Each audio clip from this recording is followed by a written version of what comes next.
And we are live. Welcome, guys. And today I'm joined by a very, very special guest indeed, Mr. John SOMNEZ of BULLDOG Mindset. Good evening, John. How are you? I'm doing great. How are you, Francis? I am good. I'm good. I'm saying good evening because it's actually quite late at night in the UK. It's about 11 o'clock. But for you, where you are, whereabouts are you based again? I'm in San Diego. I just realized I called you Francis. I was looking at your name tag instead of calling you Troy. So yeah. But Mr. Francis. That's what I meant to say was Mr. Francis. Thank you very much. Thank you, Mr. SOMNEZ. And welcome to the show. And thank you very much for coming on. I mean, like, we've known each other for a short time now, and obviously we've done Rule Zero together.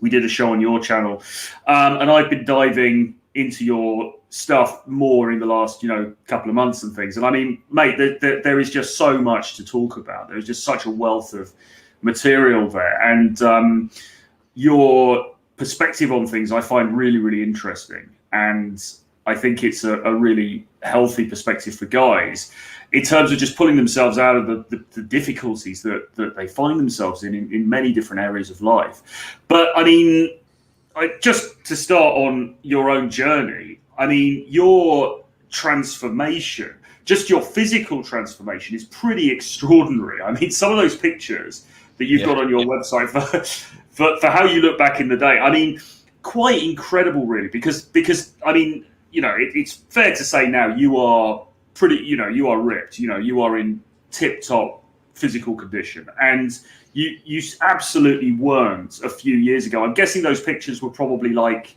early 30s, right? When you were carrying a bit of weight at that time and everything. Yeah.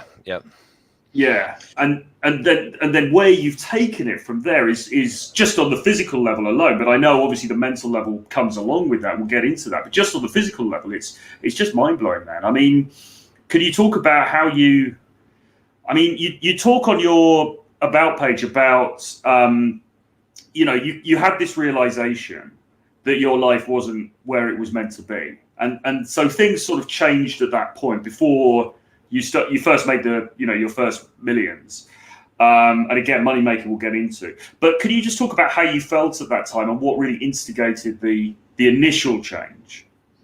Yeah, so I think the moment where I finally had enough was when I went to the store and I was buying a pair of size 46 pants, and I had you look in the mirror and I think you gain some weight and you're like, okay, yeah, just a little bit of just got a little bit of chub or whatever, and then by the time you're buying like a size 46 US pants, it's pretty large.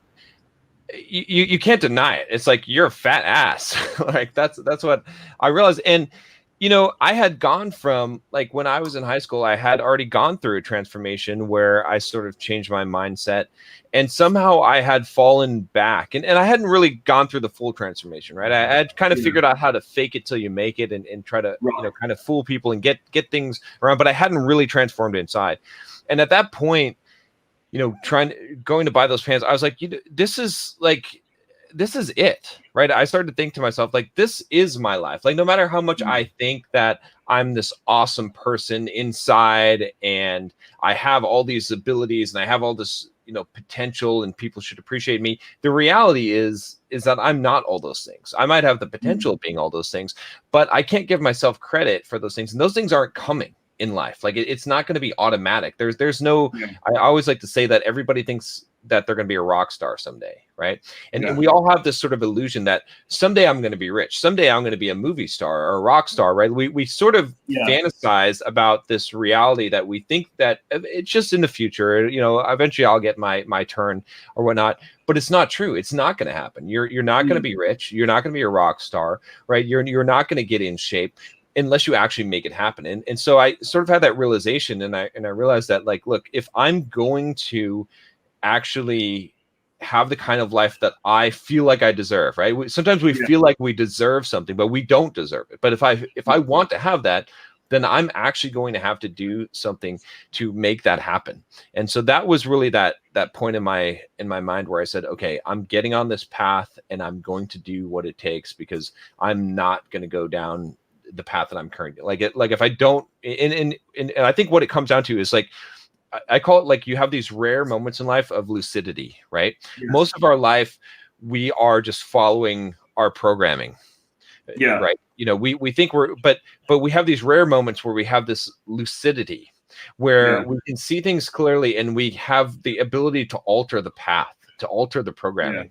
And it's like, we don't know when those next moments are going to come by, right? Like you're given a chance here. And I had that moment of lucidity at that point. And I said, I cannot let this slide, because if I don't do something now, then tomorrow I'll forget about this. I'll forget about this idea, right? I'll still go back to my old habits. And who knows, maybe I won't wake up again for another 5 years.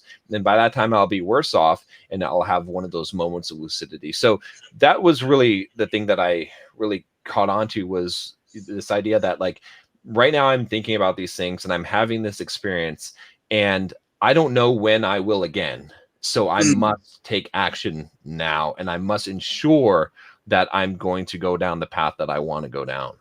Yeah, that's really interesting. It's funny you say that, actually, because while you were talking, it reminded me of how I was when I was much younger, actually, when I was at university, and sort of just after that period, because I went through a few pretty lost years, really, of a lot of drinking and debauchery and all this kind of thing. And I always had this idea in my head that somehow things would come right. Somehow somebody would. And it's the classic, the guy who's drinking on his own in the bar room kind of thing. It's like, one day I'm going to make it big, sort of thing. And it was sort of like this idea that somebody would just, I don't know, recognize whatever talent I thought that I had or something. And it would somehow all come together.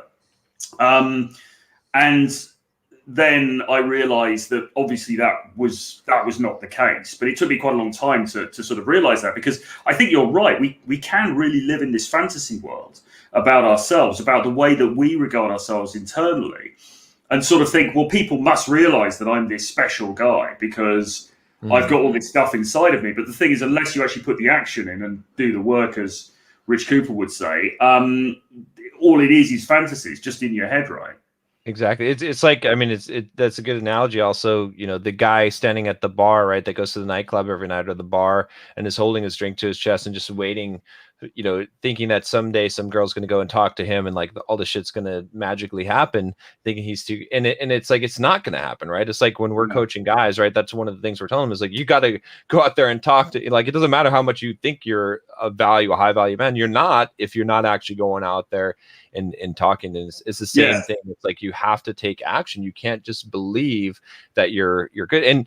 And really, we have this delusion in our head, because when you're that guy that is not taking action, you think inside that you're this awesome person, but you're not, because because your track record shows what you are, right? It's like, we have the delusion to think that we're greater than we are, but in reality, it's like, no, this is would you actually succeed at or not, that will determine who you are, like what you're actually doing in life. It's not what you potentially could do or what you think of yourself that matters. And that's where so many nice guys have it so wrong, and they run into trouble, is because they think it matters what they think of themselves. It doesn't matter. It matters what, I mean, in the sense that, like, how other people view you, like you have to internally care about what you think about yourself. But when you have those delusions, you don't have a way of actually moving forward. So there's an interesting distinction, isn't there, actually? Because if just looking at it from the game perspective for a second, we will often say to guys, or not necessarily you, but people, game dating coaches will often say to guys, look, fake it till you make it. Pretend to be the man, and you will then get attention from women as a result of that, of what you're projecting. And I believe that to be true, but at the same time, you've also got to be doing the work in the background, haven't you? Because you can only run for so long on faking it till you make it. I like to think of it as, like, I'm definitely a big believer of the fake it till you make it. So, but the way I look at it is sort of from the perspective of, and this really worked for me for my transformation, is I pretended to be the person who I wanted to become. And I played the role as an actor of my future self. And, and I have this kind of saying that, act as if you're already were successful, act as if you're already the person you want to be, right? Act as if. And when you start acting as if, then you actually become that thing, because you're already, assuming that you're going to make it, right? It's like there's certain people that they assume that they're going to fail, and so they fail. But if you assume you're already going to make it, then you can start acting that way already, right now. Yeah. It's like if you knew you're going to get $10 million, right? You knew it was coming in 6 months. You had an inheritance. You're going to make $10 million, whatever. You're going to sell your company, whatever, however, right? You could start acting right now as if you're a multimillionaire, right? You probably would start acting that way, knowing that that's coming to you. And it's the same thing. It's like if you're on your path of personal development and you're actually going to follow through with those things, then you can start acting as if you're already that man, and then that will actually make you become that man over time. Yeah, for sure. And I mean, that is a really valuable thing to do, I think.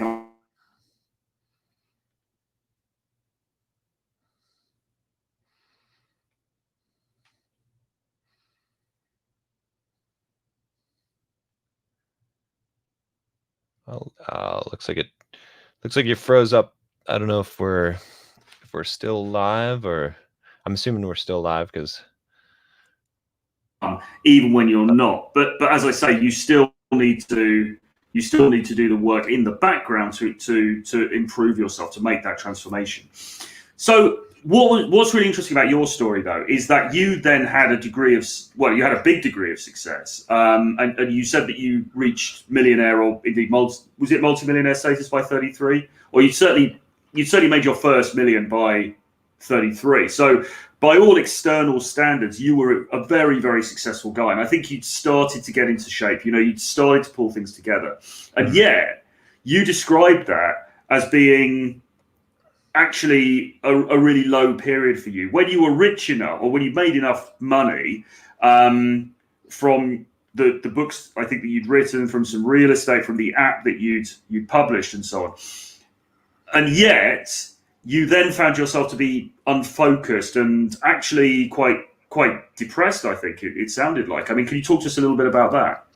Yeah, so what actually happened, and I think this is just, this is a really, really common thing, and most people don't really experience it because they don't get to that point, but, or at least to this degree, right? But what happens in life is when you achieve a goal in life, if you're achieving it for the wrong reason, you're going to fall into depression, right? And most of us are trained to achieve our goals for the wrong reason. We're trained to achieve our goals for what we can get, right? Instead of what we become.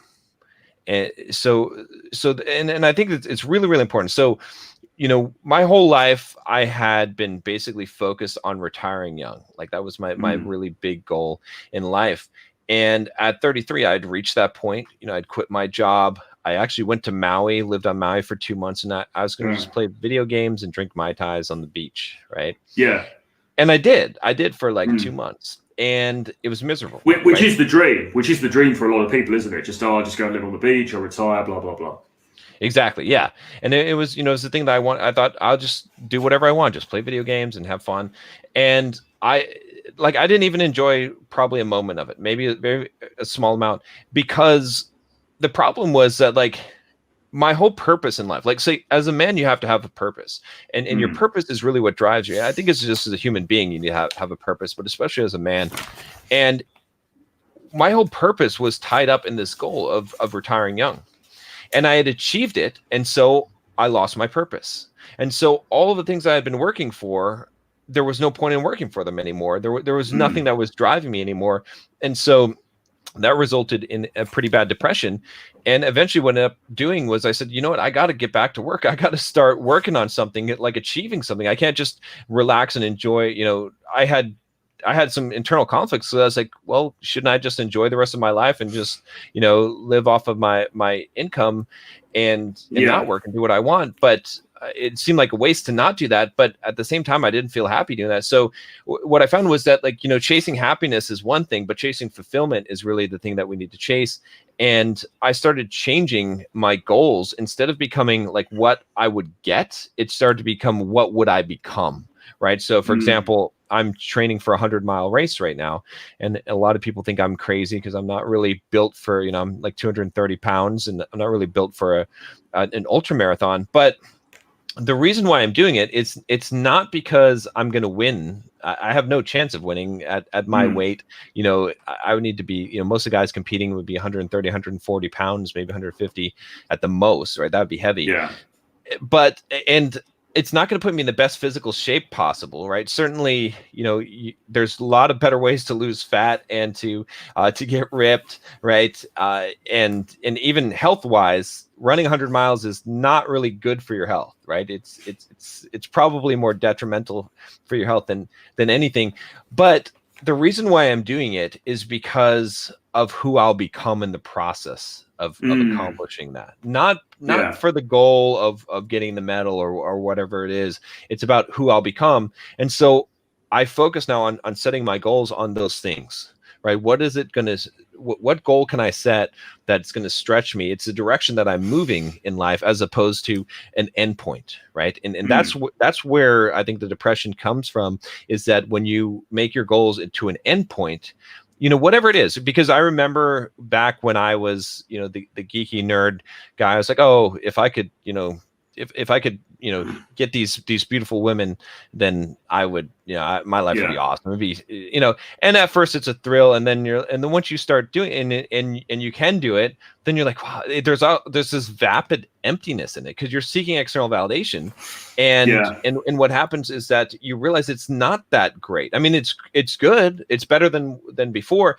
but it's not everything you imagine. Like, there's so many guys that kind of like incel type of guys that have never gotten laid, and they're like, if I could just find that one girl and then I would be happy and my whole life would be complete. And what they don't realize is, no, even if you had 10 girls, even if you had 100 girls, you still would feel an emptiness, because that's not something that, getting something does not ever make you happy. And the same thing when I made $1 million, right? I was like, oh, if I could just make, so, and it doesn't matter. It doesn't matter. None of those things matter, because that's chasing happiness instead of fulfillment. And fulfillment comes from being on your purpose, right? The thing that makes me fulfilled is growing. It is growing as a person and putting in the work, like knowing that I've done, I can look at myself and say, you've done a good job, John. And that's the key. That was what the difference was for me. Yeah, for sure. I mean, I think the happiest that I've been in my life, when I look back on it, are periods when I have been really, really focused in work, to be honest. And I mean, maybe you could say, well, you're a workaholic or whatever, but I don't think it's that. I think it's what you're talking about, which is just that alignment with something that you really want to achieve. And it might not even be connected with money necessarily. I mean, it might be, but equally it could be, I love to write, as I know you do. And, just sitting down and writing, spending an afternoon and have a good session writing, I find is more satisfying in the end than a lot of the more ephemeral kind of things and, dating and girls and, anything else. I find actually just doing that work and that's genuine. I'm not, it sounds like a bit of a, sort of, you could say that to sort of, because it sounds good, but that is just genuinely how I feel. So I think this thing about being on your purpose is really, really important. But what was the other thing that was interesting? So you'd reached this sort of like nadir where you had this money and you could have just done nothing for the rest of your life, but you felt deeply dissatisfied with that. And then you talk about reading Ryan Holiday and his book about Stoicism. And Stoicism has obviously been a great influence on you and on the Bulldog mindset. So could you talk a bit about Stoicism and what that means to you and how it can help guys? Yeah. So actually I was reading that book, The Obstacle is the Way, while I was in Hawaii. When I was running in Hawaii, I was listening to audio. I listened to it, I think 3 or 4 times, and I hadn't really encountered Stoicism before. But the thing that, that really struck me about Stoicism was this idea of rejecting victimhood, right? It's like, constantly throughout my life, I was seeing myself in some way as the victim, as, this from a young age. Oh, this girl did this thing to me, or she rejected me, or she didn't like me, or this person didn't give me an opportunity, or this person betrayed me, or this person's not treating me how I want them to treat me, or things didn't work out my way, and I would cry, woe is me, right? And the Stoic philosophy really, really said, you know what? It's actually like those challenges in life that actually are the things that make you grow. The whole idea of the obstacle being the way, and that ultimately that you could have the emotional mastery to interpret events and so to see things as they actually are and not ascribe any kind of malice to them, but just to say, okay, this is what it is. and this is how you deal with it, and it allows you to weather the storms of life regardless of what happens. So what it really meant to me was seeing this way where it didn't matter what happened, it didn't matter what other people did, it didn't matter what luck or fate brought my way. I was still in control of myself and my own happiness and fulfillment in life, and I could choose that path. And so that really greatly influenced me, because I remember it's kind of funny now because I don't really experience negative emotions anymore. Right. And I mean, I would say that 90% of the time I don't experience negative. Like, I don't remember the last time I felt like some kind of like betrayal or jealousy or really like a sadness that someone hurt me or did something to me. And to be honest, like a majority, I think, of people are walking around the opposite, where 90% of the time, because I know that before I had really started studying Stoicism, that's how I was. Like 90% of my emotions were negative. I was always upset about what someone did to me or what someone said to me or how they didn't treat me how I wanted to be treated or what I wasn't getting in life. And feeling all of these, a lot of anger as well, right? I was angry all the time. And really the Stoic approach is to be able to master your emotions and to really, you still have emotions, but you don't act on those things, right? You have the things that you feel, but your actions come from your analytical and logical mind, and you decide the course of action to take. And so to me, it's really the only life philosophy that makes sense, right? Because it is the way to live your life. If you adopt a Stoic philosophy in life, then you essentially become invulnerable. You become invincible, because no one can harm you unless you choose to allow yourself to be harmed. Like, you're in ultimate control of that. Whatever fate brings your way, it doesn't matter, because you are the things that are valuable to you are everything that you can carry with you, which is yourself. Like, who you become is the focus, and not on what you have. And so, whether you lose money or relationships or whatever it is, it doesn't matter. It doesn't affect you. It never shakes you to the core, because you're not building your foundation on those things. You're building your foundation on who you are, and no one can ever take that from you. And that's really the thing that influenced so much of me, and then Bulldog mindset, because I realized that one of the big problem that we have today in society is that men are weak, right? And emotional, and they don't have a purpose in life, and they embrace this victim mindset, right? So many times I hear so many guys, and so I wanted to really create something to get rid of that victim mindset, to show guys, okay, here's a better way. All of these truths, we have these red pill truths, but it doesn't result in us looking at these things as like, this is the reality, objective reality. Okay, this is what it is.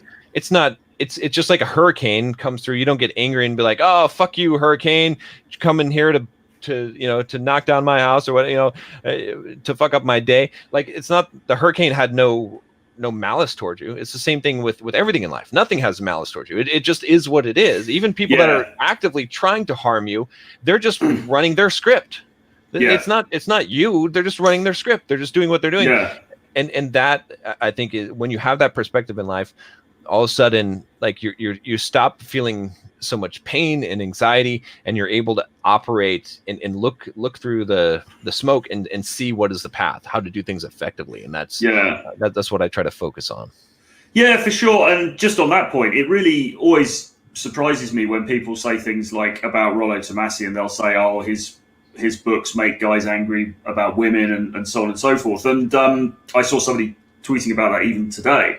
And that's not been my experience at all, because I've read all of his stuff and I recognize it. It seems to me to be broadly in line with what I've experienced in my own life, what I've observed around me, what I've seen in other people's relationships, etc., etc. But I'm not angry about the way gender relations go down. I'm not angry about women or anything like that. It's just like, okay, well, that's kind of how things are. So what am I going to take from that? How do I, on the basis of that reality, how do I live the best life that I can possibly have? So it always surprises me when this thing about, this red pill thing is about anger and sort of misogyny and things. I don't see that as being the case at all. I don't see this as being anything to be angry about. It's just, you've got to look at reality squarely in the face, right? Haven't you? And sort of determine how things are, and then proceed from there. Exactly. And that, I mean, that's the whole thing is like some guys will read Rational Male or, get introduced to red pill philosophy and they'll say, oh, and people will call it red pill rage. And what the problem is they haven't actually swallowed the red pill. Because if you did, you would be accepting of reality of what it is and see it objectively, as opposed to seeing it as something that's stacked against you. It's not designed to harm you. Like knowing the truth, and that's where I really emphasize the idea that anger is a feminine emotion, right? A lot of guys don't like that because they're like, because they're upset because they're angry. They're like, how could you not be angry learning the red pill, the truth of what women do and stuff, and the answer is, again, it comes back to the Stoic, right? Like anger is a loss of your emotional control. It's allowing emotion to dictate your action, right?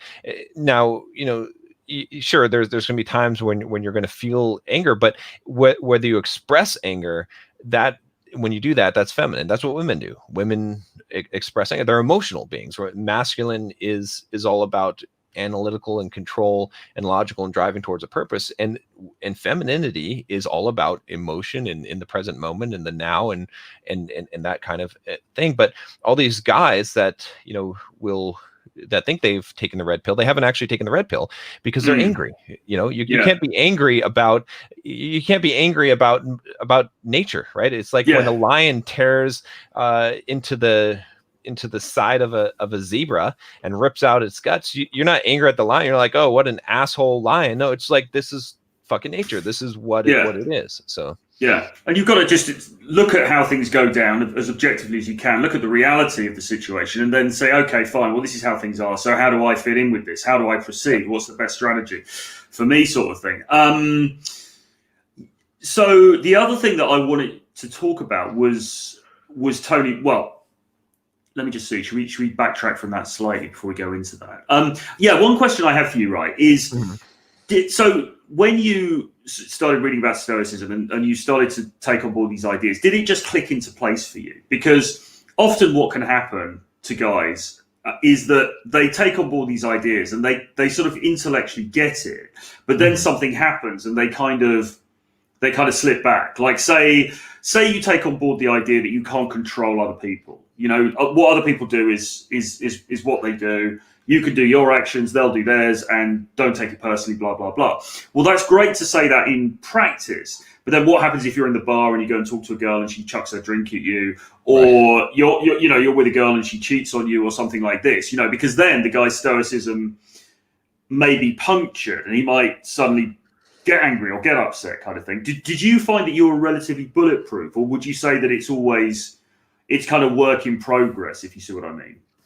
Yeah. So I would say, going back, the interesting thing that happened, why Stoicism was so fascinating to me, was because I was already sort of living my life in that fashion. Like I'd already sort of discovered some of these truths myself. And then I was like, oh, there's a name for this. Wow, this is crazy. Like, how have I never heard of this before? Because I was sort of trying to invent these things myself, because I had realized that, at that point, I was already in good physical shape. I had already started training, and I was training myself mentally to become mentally tougher and pushing myself from a discipline and a work ethic. And that involved, sort of doing those things already, like mastering my emotions, not allowing, like the ideas that I'd come up with about, working without motivation, right? Like when you're not motivated, it doesn't matter. You're still going to do the work. And so, so what ended up happening was it sort of reinforced a lot of those ideas, but then gave me new ones, right? I started reading Seneca's letters, and I was like, okay, this really like reinstilled it and enforced those things. And I would say that it still took some time, right? There was still, I remember, in fact, here's a good story. I was sitting in the car, like driving in the freeway on traffic, right? And there was a big traffic jam or whatever. And I remember sitting in my car one day, and I was getting angry because I was in traffic and I was going to be late, right? And I was like, just getting upset. I'm like, damn it, fuck, what the hell, what's going on, and your basic thing. And then I started laughing at myself, and I was like, who are you angry at specifically? Like, what are you trying to accomplish? Like, why are you angry? Like, being angry in this situation is quite silly. Like, it doesn't make any sense. Like, what are you, being angry is going to change the fact, like, just accept, right? Yeah. And that sort of trained me. So, it took a few times, but after that, when I get in the car, as soon as I feel angry at traffic or something that happened, I would start laughing at myself again, making fun of myself. Like, what the fuck, dude? Like, why are you like, this is ridiculous, right? Just accept it. Yeah. And then I got to that, so it was a trained response. So immediately, as soon as I started to feel that kind of annoyance or anger, I would immediately go into that kind of mode of saying, of instantly dropping it, right? Of acceptance instead. And so it definitely took some time for that to really take hold. But I got to the point where, I've been tested a lot of times. I remember, one of the recent ones, I was out to dinner with a friend, and, to make a long story short, I invested about $350,000 with this guy in a real estate deal, which $350,000 is a lot of money, right? Even if you have a lot of money, it's still a lot of money, right? So it's a big chunk of money. And I was out to dinner, and I got this call from one of my friends who was working with the guy, and he had helped like sell me on the deal, right? And he was like, hey, what's his name that you gave the money to for the real estate deal? He's in jail right now in New York City on fraud charges. Oh.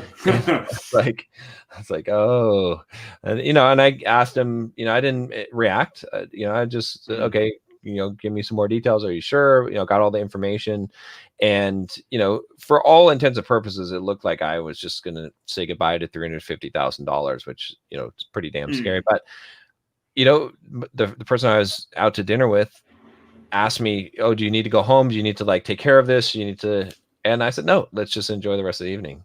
And I did. I didn't think about it. I can't deal with it now. There's nothing I can do. Right. I have to get more information. And so that was really like, for me, that was a good test, right? It was like, can I actually like, just because at that moment in my head, I said, okay, I've lost $350,000 and okay, I accept it. Right. Like that was it, because there's nothing I can do. And so the best thing I can do is accept it.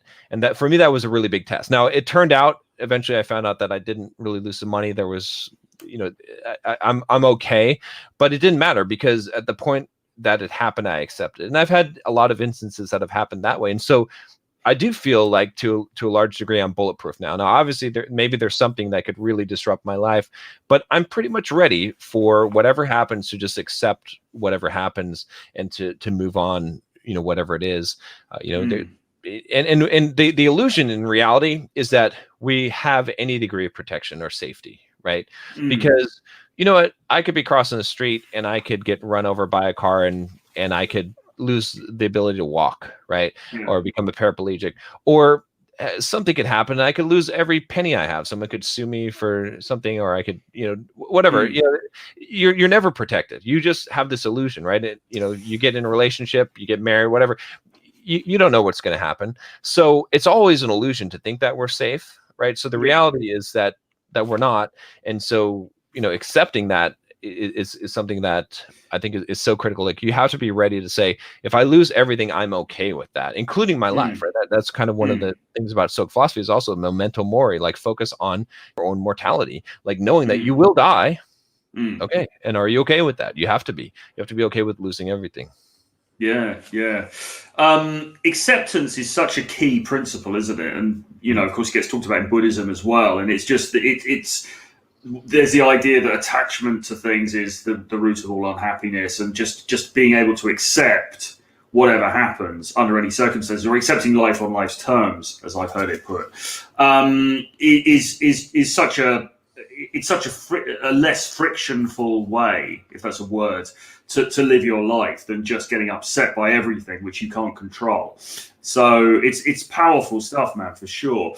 But I wanted to talk about Tony Robbins now, because you speak very highly of him, and you went to Date with Destiny, I think, and you said that basically changed things dramatically for you. So I'm really fascinated by this, because I think I've read Awake the Giant Within, and obviously I'm aware of, I've seen some of his videos and stuff like that. I've never been to any of the events. I saw the documentary, the Netflix documentary recently, which talks about Date with Destiny. And so I'm kind of fascinated with the whole thing, because you see him and you think, well, is this...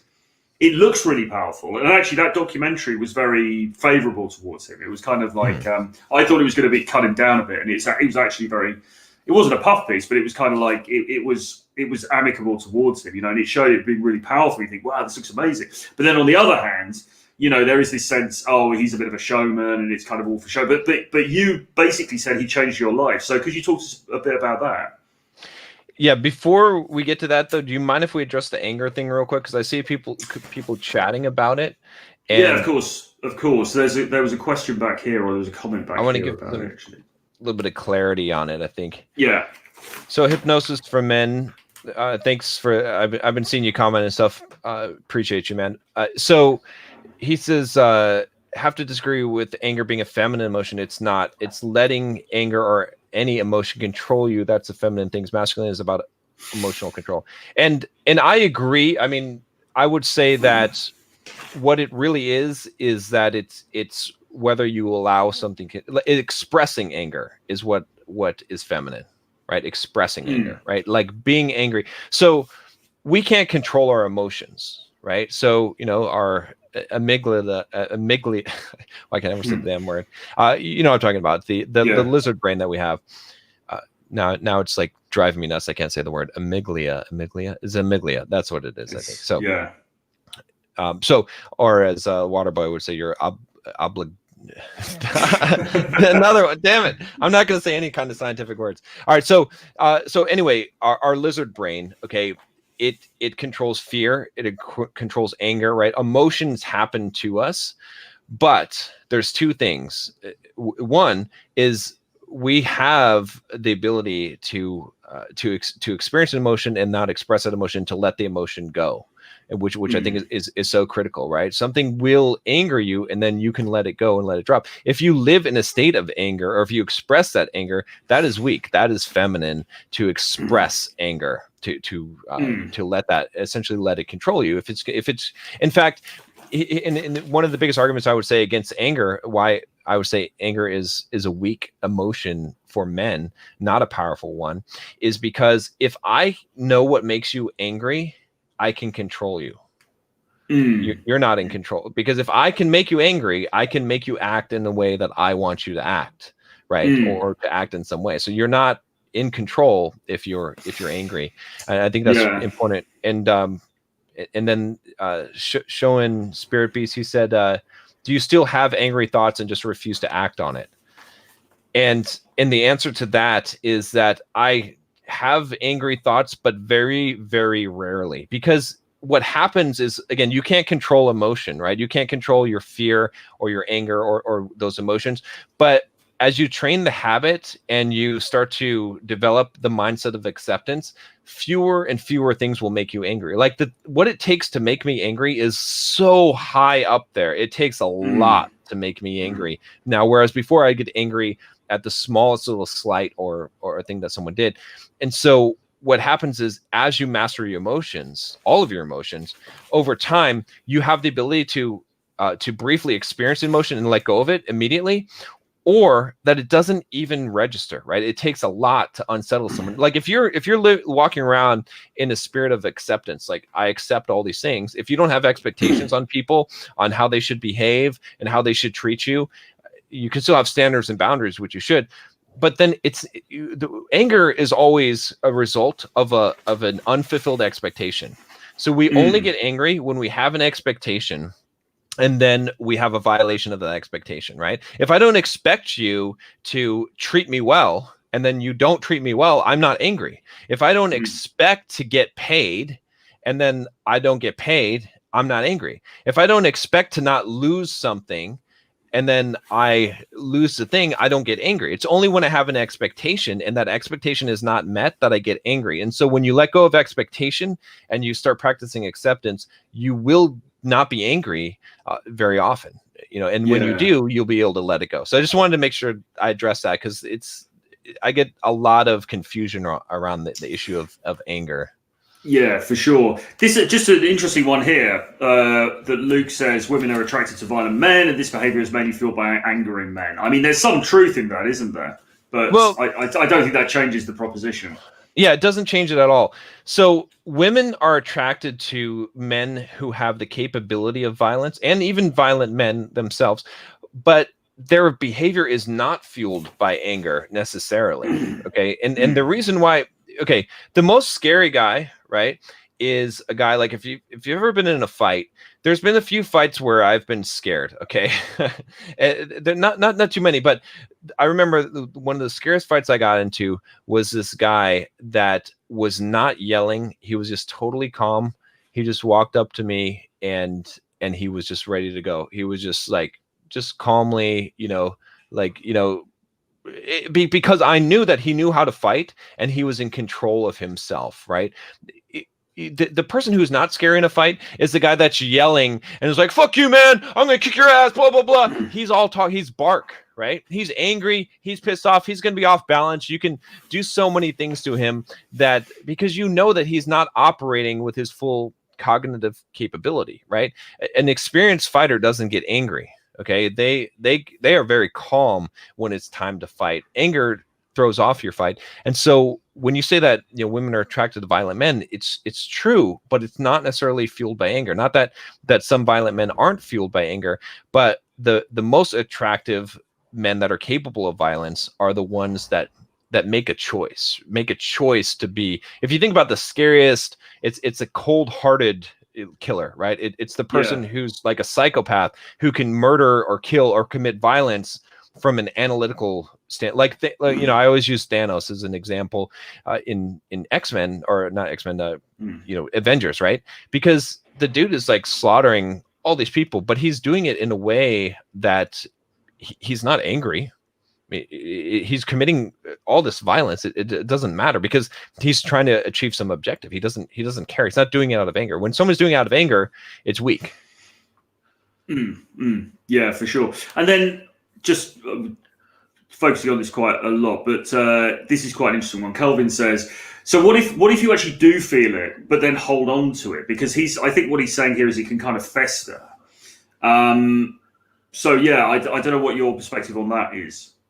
Yeah, so I would say, okay, so if you feel anger, what you need to do is acknowledge it and then release it, let go. Because what you have to realize, again, comes down to the realization that anger is a result of a perceived unmet expectation.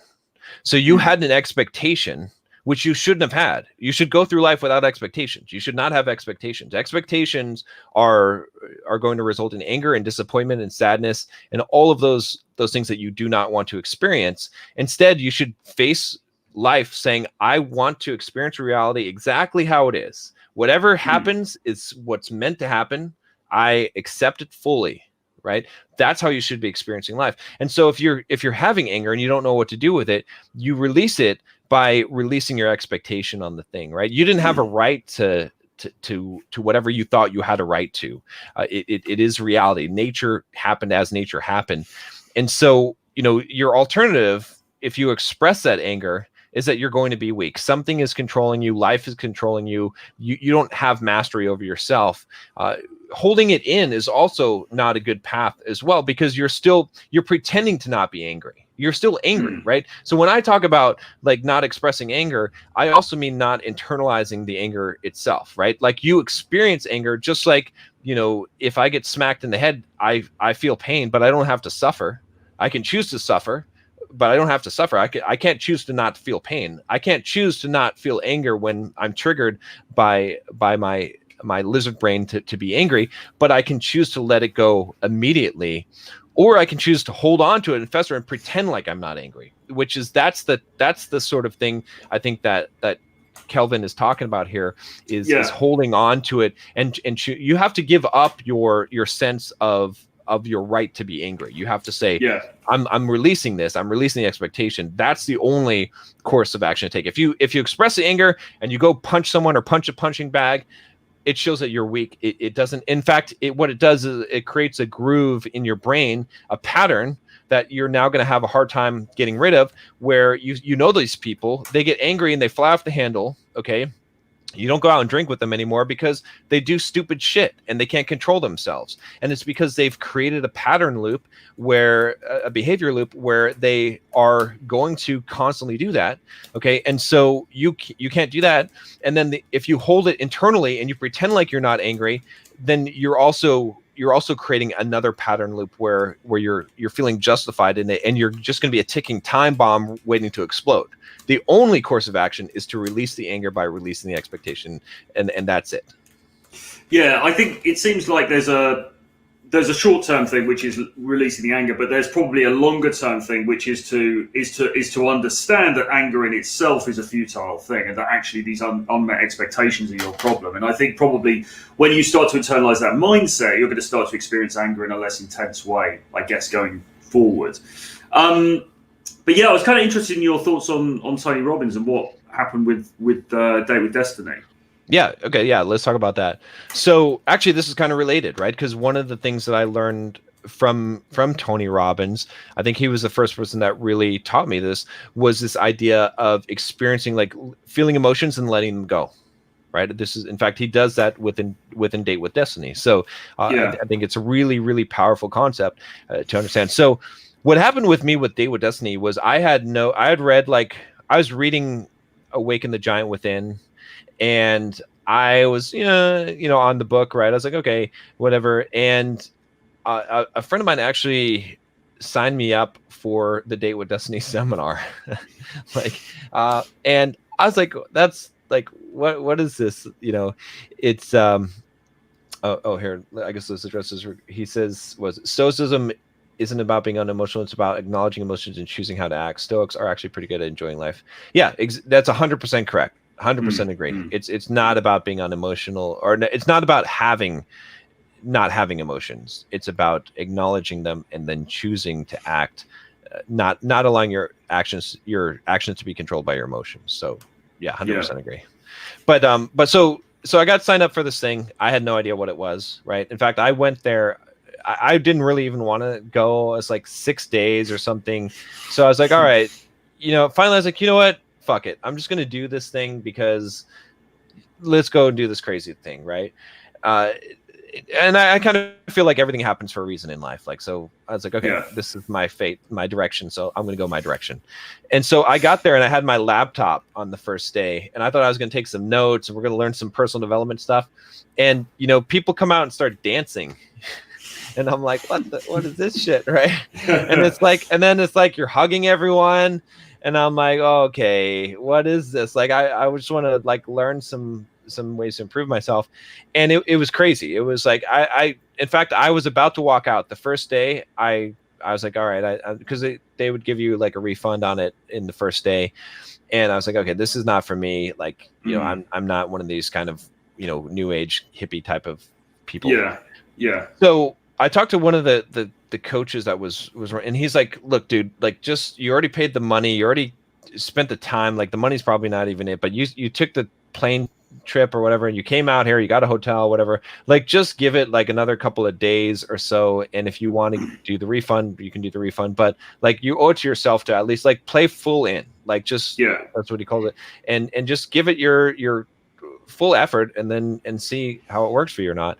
And I was still pretty skeptical, but I did. I said, okay, I'll play ball, right? So I danced and I hugged people and I yelled and did all the things, and it was pretty amazing. Like, just the experience of just seeing. You don't often see like this side of humanity that is all like just people just loving each other and being good to each other, and that's what was really the most powerful thing there. It's like so many people just in this state of really just loving each other. I mean, I know it sounds kind of corny, but it's amazing. It really is amazing. And Tony did, some amazing things like transforming people's lives like instantly. In fact, I have some stories about it because I met people afterwards that I just happened to run into. Out of like 6,000 people, I've met 4 or 5 people that were there with me at that event at various points in my life.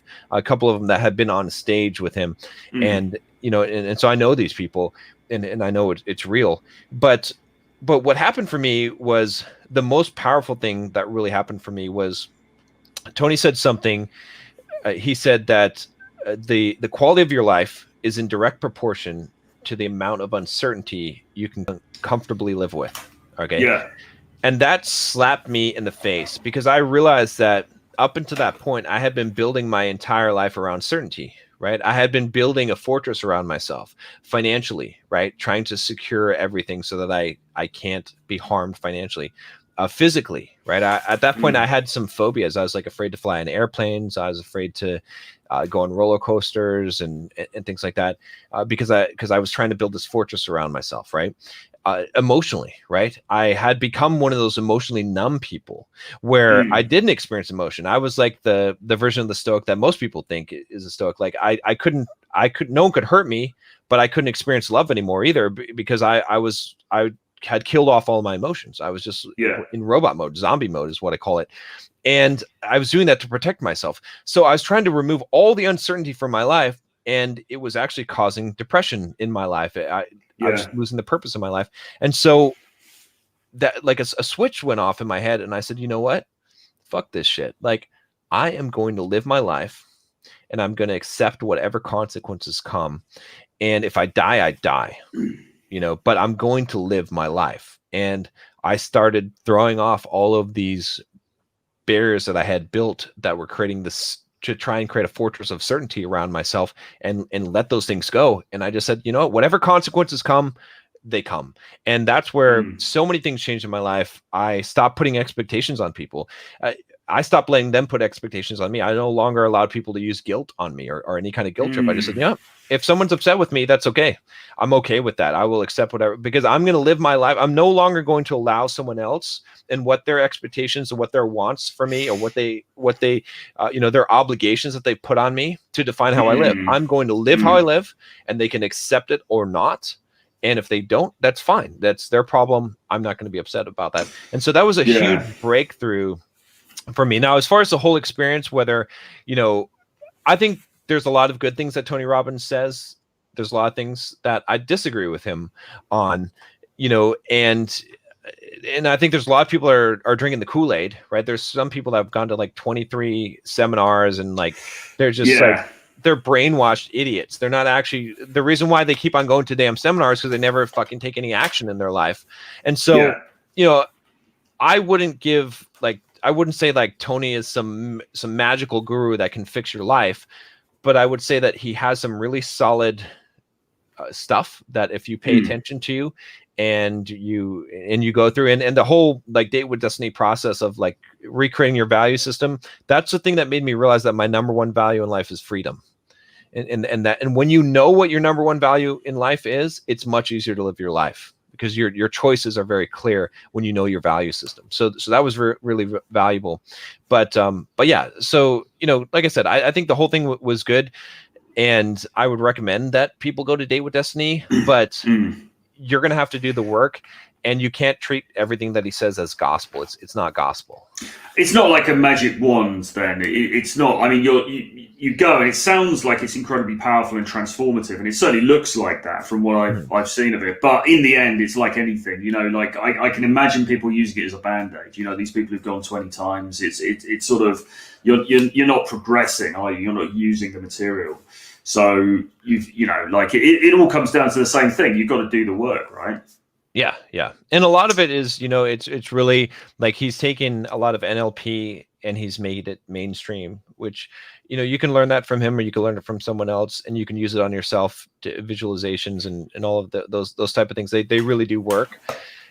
And yeah, so, you know, but like I said, I think if you get one, or the thing is, I think so many people are, and again, like it happens in the dating industry, it happens in like the making money online and stuff, like, you know, Ty Lopez is a scammer, you know, people say all these things, and it's like, okay, I don't care, because like I did videos with Dan Lok, and I know a lot of people have negative opinions of Dan Lok, but you know what, he says some pretty fucking brilliant shit as well. Like he has some damn good wisdom, right? And it's like I tend to think of it as like, you don't just like throw someone out just because of, like go and find what is the thing that's making them successful, or what wisdom do they have, and extract that You don't have to become like a follower. You don't have to become, join their cult in order to get value out of it. Like, I'm looking through life and I'm saying, okay, where can I find the things that are going to be valuable to me in life?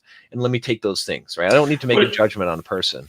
Yeah, absolutely. There's an interesting point here, actually, about vetting your gurus or whatever, because this whole thing about, so-and-so's a scammer, so-and-so's a scammer. I mean, particularly in the dating industry, I see this all the time. And I just saw this week. There's one kind of name dating person who was slanging off somebody else and saying, oh, look at this. He's a fake, he's a fraud, blah, blah, blah, blah.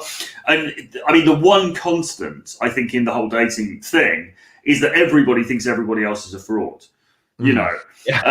And it's sort of like, and because it's so tied up with ego, it's sort of like, well, if you're not doing it like me, then this person can't have any success because they're not doing it like me. I'm the only person who does it right, and so everybody looks at everybody else and sort of goes, oh, he's a bit, I'm not sure, kind of thing.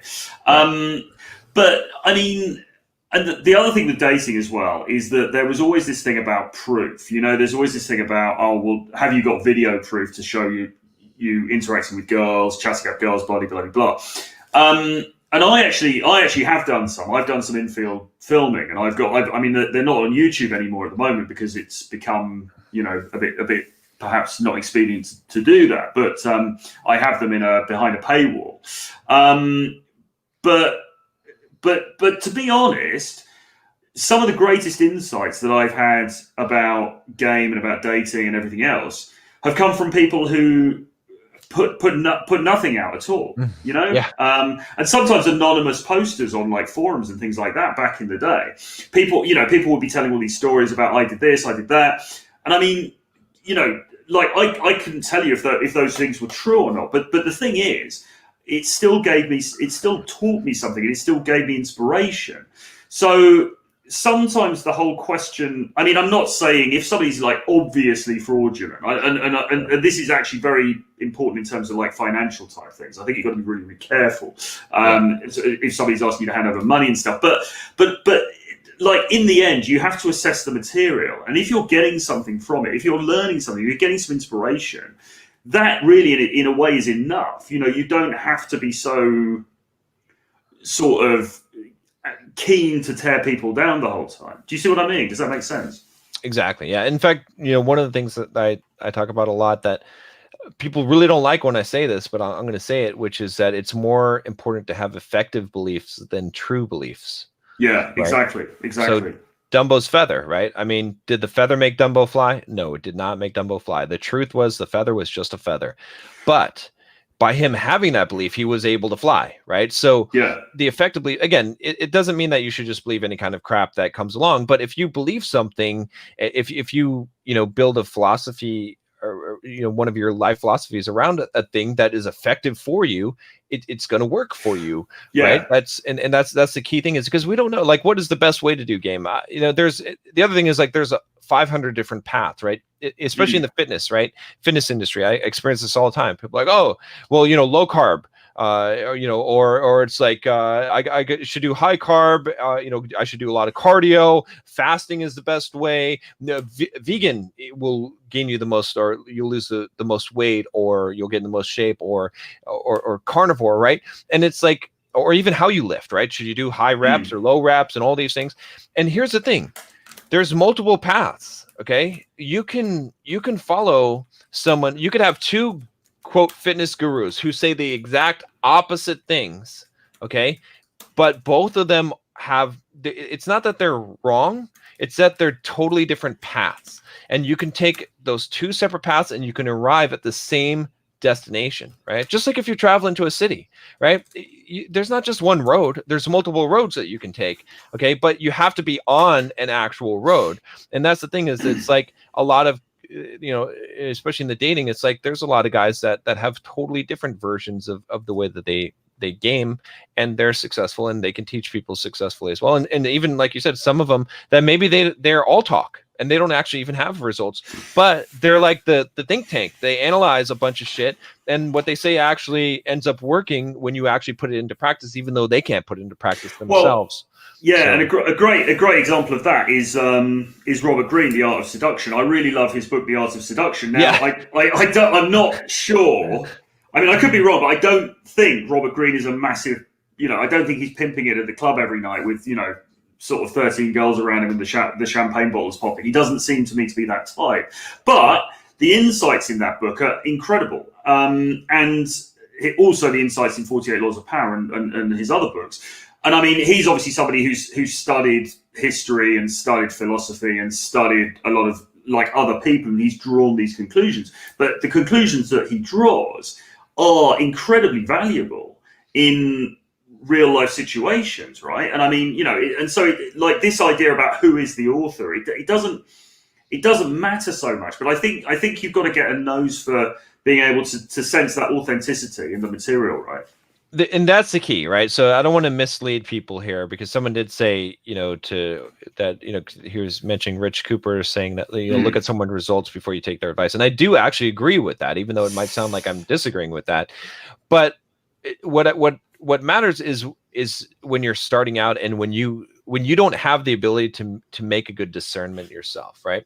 So someone like myself and yourself, Troy, we could sort out the bullshit, right? And we could take someone's advice without seeing the I don't need to see someone's results to know if a person knows game, right? I can just listen to them. In 5 minutes, I can tell the way that they're talking. Just like when I used to play poker, okay? Someone who claims to be a really good poker player, if they're talking about what cards they had in their hand, they're not a good poker player. If they're a good poker player, you know what they're talking about? They're talking about what position they were at the table and what order they were acting and what the other people did as the initiative came around to them. And then they're talking about their card. Like immediately when they describe a hand, I know whether they're a good poker player or not, because I have the discernment to know that. It's the same thing with game. And so if you're just starting out in something, it's important that you do look for people that have actual results, because you're not going to know, the bullshit from. But as you start to gain your own wisdom and knowledge for yourself, then it's not as important. Then it's more like, okay, let me take this piece here, because you're not going to get deceived, because you're going to see what is actually valuable and what's not. So I think that, again, like I said, that it is true that you should look at the results, but at the same time, it depends on where you are and what your level of discernment is. I think it's a nuanced area, actually, isn't it? I mean, there was years ago, I remember I was on this forum for people based in London, and a lot of people who became actually quite prominent in the dating industry were on this forum for a period of time. And I remember one dude on there, and he was talking about day game, and he was posting every day. And basically there was this week, and it was like Monday, he said, I went to the supermarket, I picked up this girl, I chatted her up, I took her home, we had sex. The next day, he's somewhere else. He meets another girl, he takes her home, they have sex. The next day, and I think he got to 4. He may even have done the whole week. He may even have done 5. Now, to this day, I've got no idea whether that was true or not. I mean, in his defense, he was very descriptive about it. It sort of sounded legit, but was it true? I mean, I don't know, and I've got no way of knowing. But like you were saying, you've got effective beliefs versus true beliefs. And was it better for me to think that was a possibility or not? Do you know what I mean? And just the idea, just the sense that people were out there doing this stuff and it was sort of possible, even though there might be that little doubt in your mind, is a better mindset to have than not. Do you see what I mean? Because sometimes just being aware, and it's the same actually, I think, with money as well, although you're more qualified to talk about money than I am. But I think just seeing other people making large sums of money or being successful, the sense of your sense of what's possible expands, and then you sort of grow into that. What I call it is, I like to say that it's good to have delusions of grandeur. Yeah. Right.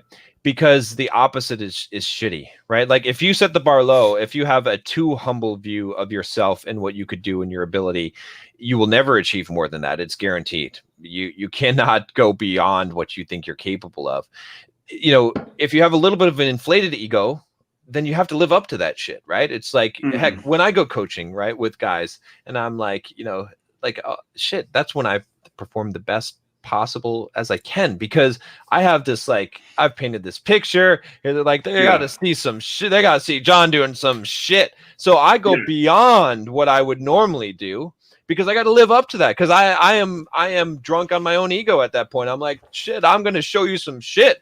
And then I show them some shit because of the delusions of grandeur. You know what I mean? And again, I'm not saying to like think of yourself highly without having done any of the work. What I'm saying though is that it's better to have beliefs that anything is possible, to believe that more things are possible, than it is to have the limiting beliefs, right? I'd rather, like you said, with that guy, maybe he was not telling the truth, or, you know, whatever. But if you hear those stories and you're inspired by them, and if you're like, if he can do it, I can do it. Maybe he's never done it. Maybe he's just some guy jacking off to anime porn in his mom's basement, and he's typing up all these things, right? But then you read it, and then you believe it, and then you go and actually do it, right? And you're successful, even though it doesn't matter, right? So I think it's really important, and it's like, and that's one of the biggest things that I learned in game, and that's why I think that like the in-person coaching is so important, is because when you see someone do it, bam, it clicks in your head. You're like, fuck.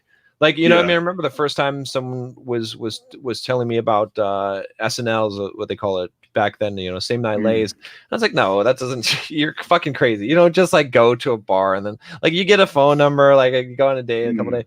And then he's like, no. And I'm like, no, I don't believe that shit. And then I see him do it, and I'm like, oh, yeah. I'm like, wow, like my whole world is open up. I'm like, I could do that. There's no reason why I can't do that, right? Before it was like, there was no way I could possibly have done that. But once I seen it, and it's the same thing with money too, right? It's like when I was living in Cubicle Farm and working a regular 9-to-5 job, I was thinking about doing a real estate investment. I was thinking about building a business online, right? And so many people were like in the cubicle land, you know, and they were basically like, oh yeah, that's impossible. You can't do that shit, you know, right? And what broke me out of it, okay, was I made this one friend, okay, and this is going to sound pretty geeky, but I was at a Magic the Gathering tournament, okay, all right, and this guy, he owned a Magic the Gathering website where he sold cards, and he was making like 6 figures running his own website.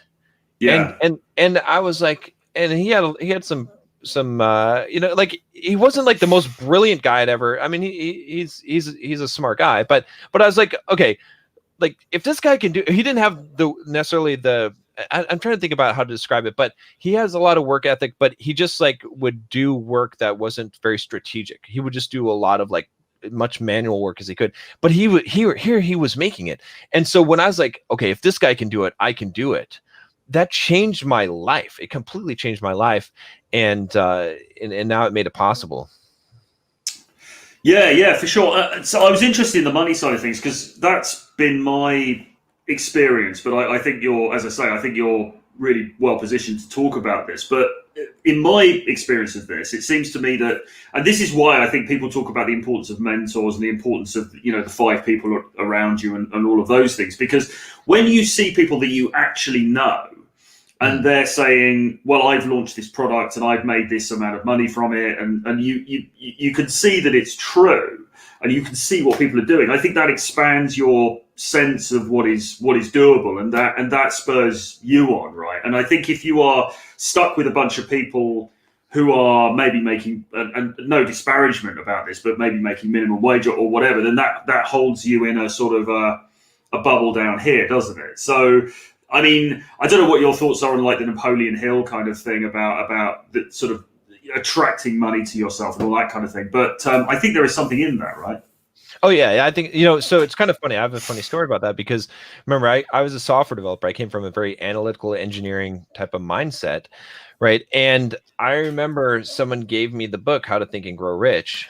And I read about a couple of chapters of it, and then I threw it in the trash can. I was like, what is this shit? Like, come on. He cured his son's hearing. Come on, by thinking happy thoughts. Fuck this shit. I threw it in the trash can. But later on, as I was, you know, going out through my life, I would run into, you know, successful people, and I would always ask them, because I was becoming a big reader at that point. I was like, what book? What's the number 1 book you'd recommend that someone should read? And they kept on saying that damn book, Think and Grow Rich. So like, what the fuck? Like all these, and I was meeting like multi-millionaires, right? And this is what they were saying. So I was like, fuck, I picked the book up out of the trash can, read through the book, and then I said, here's the thing about ignorance, okay? When you're ignorant, you cannot know it. It's impossible to detect. It's like that poison in Princess Bride, right? Like you can't smell it, you can't taste it, you can't, you don't know it. You cannot know you're ignorant, right? So when you are ignorant, you literally have no clue and no way of detecting your own ignorance, right? So the safest thing to assume is that you are ignorant, okay? And then you especially when someone is more successful than you and they're saying something that you disagree with, assume you're ignorant, not them.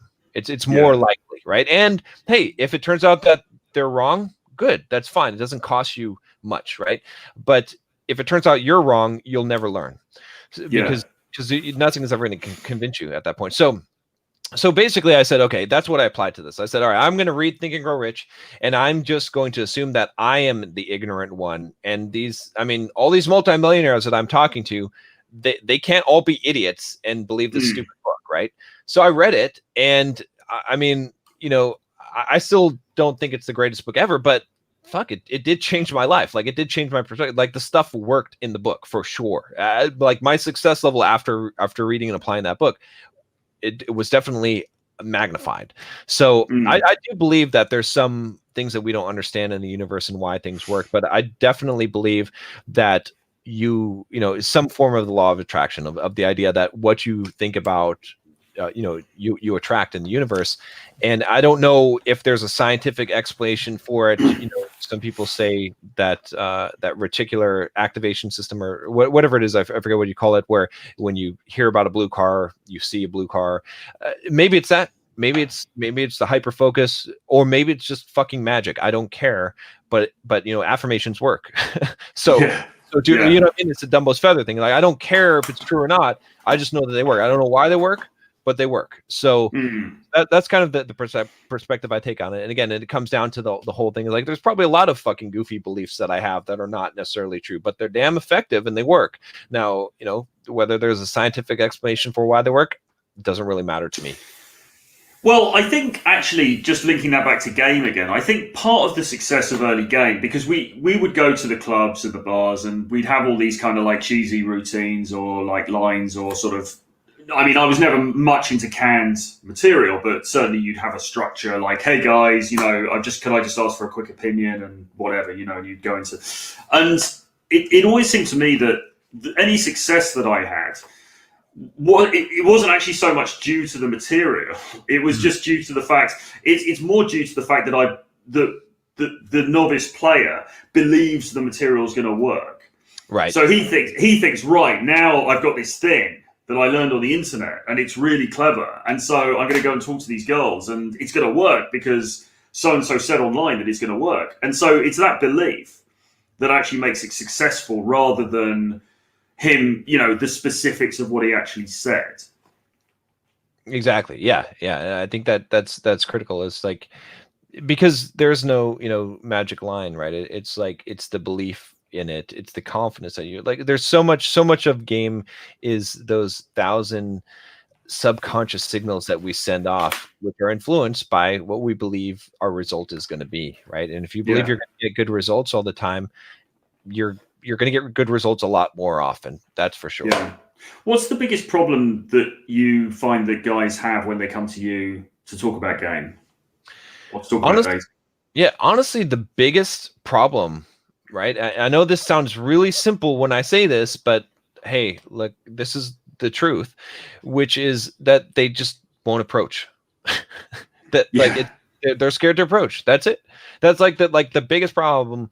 If they could just solve that problem, if they could just do the approaches, they could probably figure out the shit on their own, honestly. To obviously I could accelerate someone, and you can accelerate someone by knowing what steps to help them. But if you just are just a fucking machine at approaching, you're going to be successful. It may take a while, but you're absolutely going to be successful. I have no doubt at it. And so that's the biggest problem, is that they can't get over that fear of doing the initial approach. And, What about, here's something else actually about belief systems and so on. What about the belief that certain girls or certain women are out of your league because they're so hot? You know, so she's a 9 or she's a 10 or whatever, and this sense that, oh, I shouldn't approach her because she's obviously too good for me. Now, in my experience, that has turned out not to be true more frequently than I'd thought. So when I got sort of deeply into this stuff, I started to, because I was encouraged to, I started to approach girls who were sort of, you know, out of my league. And, you know, sure, I got knockbacks, but I would also get success with that more often than I thought I would. So it brings the whole question, and I think actually Rollo's got an essay about this as well. I'm almost certain he's got an essay about this. Yeah. About you know, because he's got an essay about everything. But you know, leagues don't exist. But there is something in there, isn't there? The fact that you know, you see the girl walking down the street, you think, oh my god, you know, I will never get any traction with her. She's just too good for me. But that's not always the case, right? And that's about belief. Yeah, you know what it comes down to, I think a lot to today is just that so many guys have taken the black pill and they believe that it's all about looks. And while that is definitely, while it definitely matters, right? It's not the main thing that matters. And so many guys get caught up on that. So they've already put themselves in a class based on what their value on Tinder is, which is not how you should be evaluating yourself in real life as a man. Now on Tinder, yeah, it's gonna be looks. There's nothing you're gonna put in your bio that's gonna matter besides the looks. But to a large degree, it's gonna be how you highlight those looks and the shots that you create and the you know the poses and the background and you know what it looks like you're doing with your life. So you know there is that. But I guess what I'd say is that you know, it's kind of that belief like that you're not good enough that prevents like you always behave in terms of what you think that the relationship in the hierarchy is, right? Yeah. You know, we do the same thing with men, right? Like if you were to go up to Mike Tyson, right? If you meet Mike Tyson, you're probably not going to talk on the same level as him. It's going to be really difficult for you to do because you're going to feel like he's above you, right? And you're going to feel like he's out of your class. And so you're going to kind of do some kind of version of, maybe you're not going to be a total fanboy, but you're going to act weird and awkward. Like you're going to act as if he's higher than you, right? Or any kind of celebrity, you're probably going to do that. It's really hard to overcome that unless you have a very, very high value in yourself. And then you can, it's the same thing, you know, with women. And I think one thing I'd say about that too, that I think is interesting is that going back to the looks is that there's some weird, like, you don't know what people actually like. Like, I mean, there's like a general, like, good, but there's some weird fucking shit. I mean, there's some people that are into, there's all kind of, I mean, you know, all the fetishes that exist on the internet, right? So it's like, there's some chicks that are into some weird ass fucking shit. Like maybe you're just that guy. Like maybe this perfect 10, she's been waiting for, a short, fat guy with a limp. Like, I don't know. She might be into that. Like, you know, I know it sounds ridiculous and it's probably unlikely, but what I'm saying is that you may have the blueprint and you may just hit it just right. And you might just be just that guy, but you're never going to know if you don't take a shot, and you're never going to boost your level of confidence up until you take those shots. Like if you take the shots as high as you can, then you're going to face those rejections that you need to face in order to get, because you know the thing about that's intimidating about like, let's say talking to a 9 or a 10 is that the rejection carries more weight. Like it's like higher stakes, or it feels like it does, but of course that's an illusion. That's an illusion as well. Exactly. And so so if you get to the point where you face those rejections a lot of times, then it doesn't carry as much weight anymore. You get rid of that notion that it does carry weight, because it's just another, you know, you do this all day long. Like I, you know, if you've never talked to a 10 before and you go, it's going to be a scary, weird experience for you. But if you're like, if you've talked to like hundreds of them, then it's like, okay, it's not a big deal. I do this, whatever, you know, the probability is going to be lower for you, like on the higher up the scale. The more in demand something is, the less likely you're going to be able to get it, for sure. But it doesn't mean that you can't, and it doesn't mean that you shouldn't take that shot. So well, I think it was a mystery thing actually, where he said you never know a woman's physical type You can never be certain of a woman's physical type until you basically put it on the line you're standing in front of when you're talking to her. Because sometimes you might think, oh, she's a 9 or she's a 10, so therefore she's going to want this type of guy, and you're going to imagine, the sort of stereotypical Chad. But you don't know that until you go and approach her and you have the conversation. And anyway, as you said, I mean, looks aren't the only factor here. And actually, whatever you want to call it, but that package of confidence, charisma, that sort of slight mystique that you might have about you, all of those, your sexuality, all of those things packaged together actually do a lot of the heavy lifting for you over and above your weight, your looks and everything else, right? Yeah, and I think, one aspect of it too that I think a lot of people don't recognize is if you're a guy that's not very successful with women, the way that you rate women is primarily based on looks, right? So you're like, okay, a 10 is the hottest, and you, if you're given a choice, if you had a lineup of women, you're going to choose them. You're going to just choose the hottest one. If you're not very good with women, you're just going to choose the hottest one, right? Because you should, because that's your opportunity to get a hot girl that you haven't had before. Okay, if you are good with women and you've had a lot of hot girls, then you're going to choose based not primarily on looks. You're going to have a looks floor, right? You're going to say, okay, if she's above like a 7.5 or whatever it is in your opinion, then she's in the running. But then you're going to evaluate on secondary criteria, and those are actually going to become primary criteria. Looks is not going to become the primary criteria, because you're like, would I like to be with a 10 who is fucking annoying as hell and is a pain in the ass and isn't fun to be with? Or would I rather be with someone who I see as an 8, but they're cool, they're awesome, like I'm gonna have a good time, it's gonna be great, right?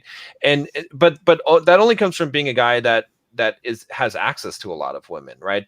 Like I said. So the reason why I'm painting this picture is because we have to flip it to the other side. Because when you look at a 10, okay, a woman who's a 10 physically, guess what? She has access to pretty much any guy that she wants, right? Like, so she's had access to those guys, and her criteria for evaluation is going to be similar. In fact, because women's criteria wasn't even physical primarily to start with, you can expect that she's going to evaluate things based more than just on looks, because she's got access to stupid male model guys that bore her because they can't carry on a conversation, or they're not very charming, or they're whatever it is, they don't have very good game. She's got access to those guys, okay, and she realizes she can get them. So she's going to have a different set of criteria, just like you would as a man who's successful. So I think that's another piece to it. Whereas it may be harder for you to game a 7, because a 7 might be like, I'm just picking the guys that are the hottest guy that I have access to, right? That might be her modus, her mojo, or what she's going to do. But whereas someone who is a 9 or 10, she might be looking at different criteria. So again, you can't know, and so you have to choose. And it also might depend on where you are, right? Like, sometimes on what the culture is at that point, and like, are you the one in certain places, like being the dark guy is good, in certain places being the lighter guy is good, in some places, there's some general characteristics, but if you don't fit if you're the unique person, then you're going to have a lot more success. Look at like John in Japan, right? I mean, being the white guy is kind of a novelty in a place like that, whereas in the US it wouldn't be as big of a novelty. Yeah, for sure. There's a question here actually that touches on the black pill and actually on race as well. How much does race play into dating? I personally believe black pill has some truth, but the problem with them is they are too defeatist and offer no solutions. Well, I agree with the second part of that. I would say, I mean, of course it's going to factor in to dating, like, because it's not going to be race itself, but it's racial characteristics, right? I mean, if you are, I mean, think of it this way, right? Like, there are certain racial characteristics that people have that are more attractive and less attractive. We see it in women, right? So where are the most beautiful women, right? We generally say like Eastern Europe, like Ukraine and that kind of area, because they tend to have those genetic traits that are characteristic to that. And then even when you look at society today, right, there's a reason why so many black guys are successful with women. Okay, I'm just being totally honest with you. It's because a lot of those guys, they have a more like they're more masculine in nature, like just and maybe some of it is growing up, but I think that they have more of an aggression capability that women see, and they like it, right? Again, this is not to say like to make judgments on people's value. This is just to say, like, there are differences that are going to make a difference,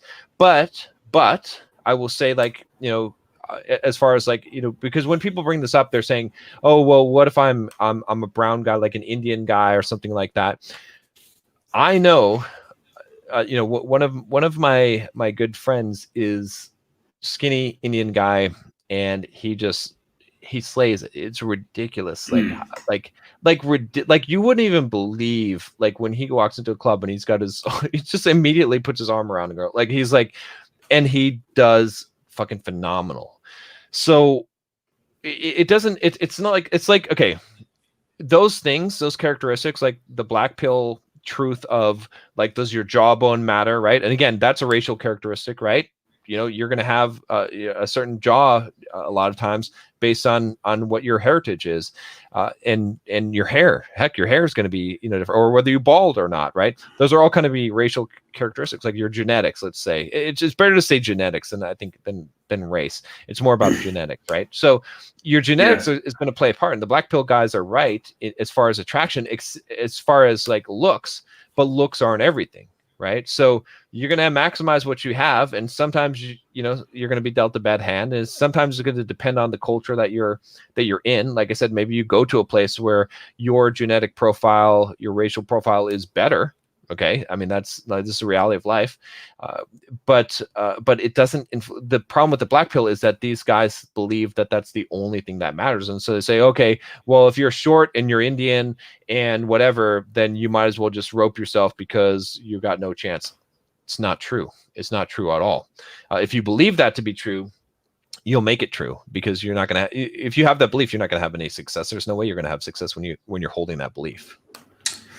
Yeah, for sure. I mean, the thing about Indian guys is that, I mean, this comes up a lot, and I too know Indian guys based here in London who are, top tier, absolute top tier players, exactly, and who are getting incredible results. So it's not about race per se. It is to do with other things. It's to do with your presentation, maybe your, how you look after yourself, how you put yourself across, all of those kinds of things. But it's not about race per se.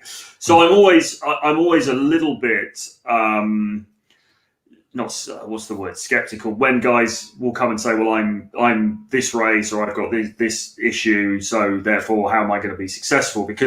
But then at the same time, I am also sympathetic, because I think it's kind of easy for me to say, well, I know one guy and he's this race and he does well, so it can be done, because I get that that's sort of anecdotal. But you're right. I mean, you can go to a different location. You can go to a different market. You can play to your strengths. I mean, if I go to Russia, then I'm getting more IOIs just on the subway or whatever than I am in London. That's just a fact, right? I mean, in London, it's hard to get arrested, whereas it's not hard to get arrested,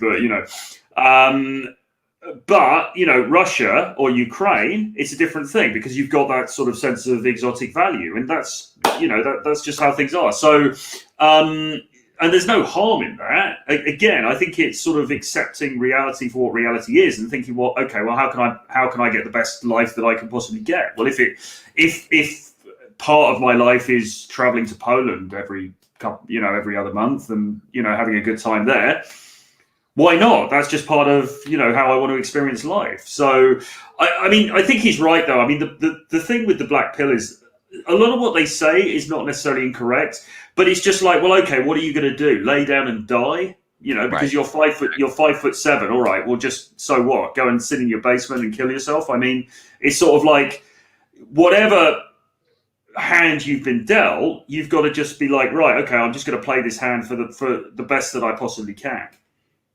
Exactly. Yeah, and that's ultimately what it comes down to, right? Is it's like you can't control what hand you've been dealt. Well, you can improve the hand, right? You can work to improve yourself, and then regardless of the black pill might be right about what makes a man physically attractive just based on looks. And I think it's important to have that knowledge so that you can improve as much as you can in that area.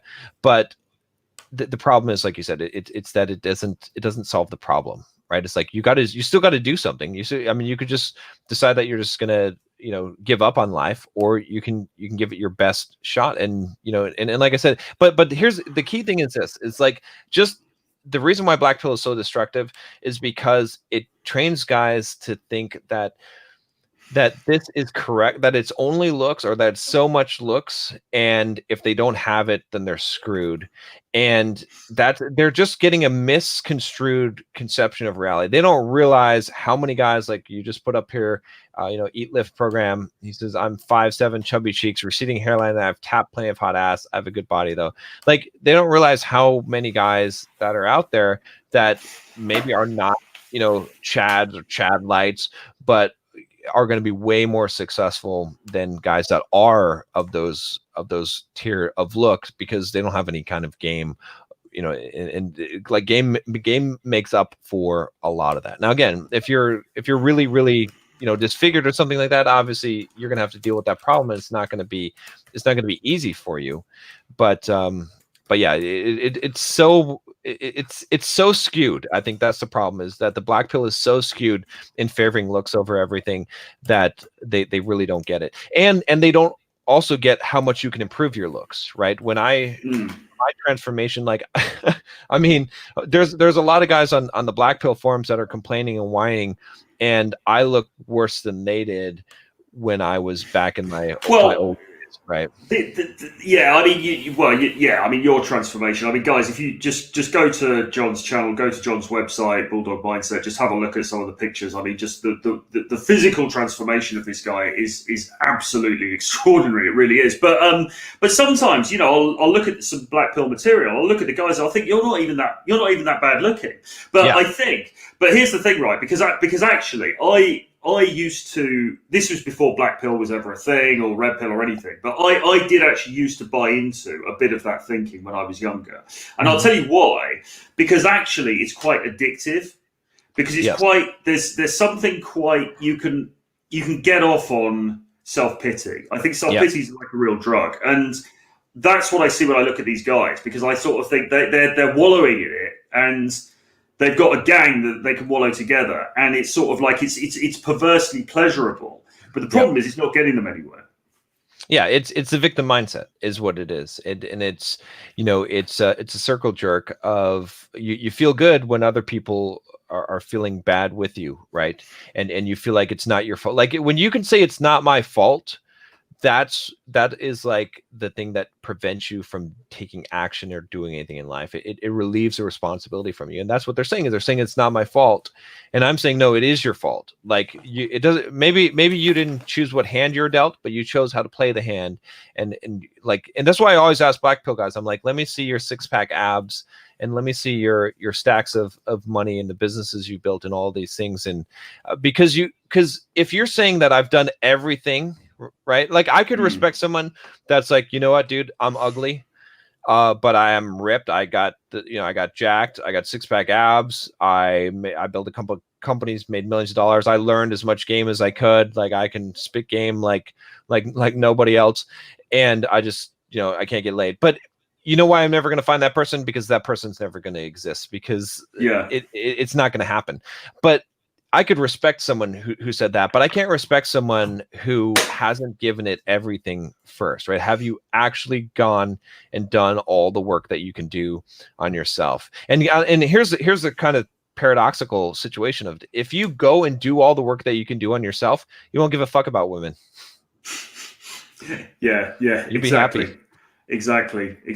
But the thing is, right, you've got to be prepared to go out there and get rejected, haven't you, basically? I mean, this is obviously, you need to, in the background, do the work, get ripped, get your fashion right, all of this stuff. But fundamentally, you have to be prepared to go out and hit it and face rejection and be turned down by people and face those negative feelings. Now, I've got a question, actually, that somebody sent to me, and I'll now just pass it over to you so you can do my homework for me. Okay.